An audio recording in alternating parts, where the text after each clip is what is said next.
Kenny Green, raw perspective, concrete and steel, keeping it good and raw for the raw perspective community.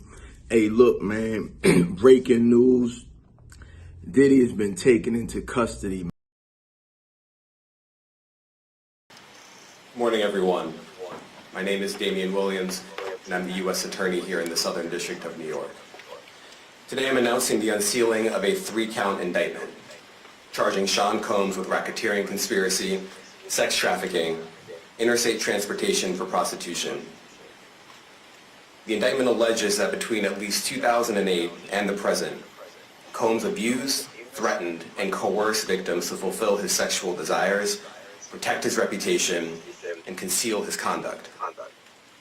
As alleged in the indictment, to carry out this conduct, Sean Combs led and participated in a racketeering conspiracy that used the business empire he controlled to carry out criminal activity, including sex trafficking, forced labor, kidnapping, arson, bribery, and the obstruction of justice.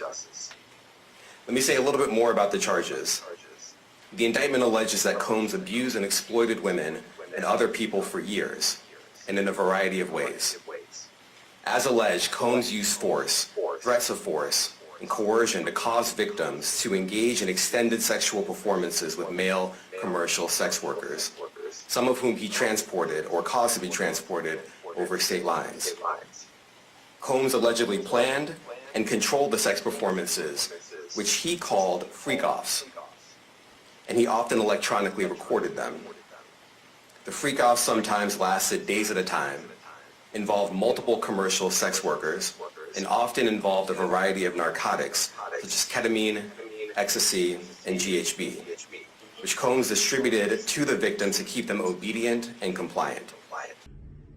This has been going on for a long time. And where was the true people that should have said, yo, look, man, nah, you're going too far. We seen it with R. Kelly. We see it with a lot of people that we admire on their rise up. We turn a blind eye to foul actions. You know what I'm saying? We condone things by not speaking up, saying, yo, that's not cool, because everybody want to get a check. Nobody want to make the dude that's getting the bread upset where they may lose their position. But in a lot of cases, look how it's ending. R. Kelly's in prison. You know what I'm saying? They talking about Jay-Z. We seen Kanye West go through what he go through. So you got to understand the recycling of these niggas. Yeah, it's a lot of recycling going on, because guess what? He done probably reached his peak, and it's time to get somebody else. And guess what? You was doing too much anyway. You know what I'm saying? So now,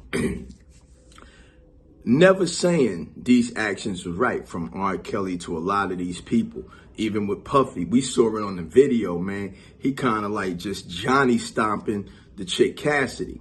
Way out of bounds. Way out of bounds. You know what I'm saying? But the bigger picture of this, when people in power want you done, want it to be over, all they do is move the pieces around on the board, and it's over. R. Kelly, I think he's going to come home at some point. Puffy, his situation is just beginning. You know what I'm saying? And the sad thing is, along the way, why didn't nobody say, yo, Puffy, man, we're not condoning that. Stop that. Yo, if these people ain't get their bread, we ain't dealing with you. No one talk about how they land good. Now, recently, P. Diddy is up in Harlem. He in Harlem hanging out, right? And sometimes people go backwards. Now you're starting to try to be around where it all started at. And some people are going to receive you because people looking for crumbs to drop. People want a picture. But man, I look at it from a point that nobody said nothing to this man along the way. Who was a true friend? Who was a friend that said, I'm not condoning it, I'm not going to let it happen?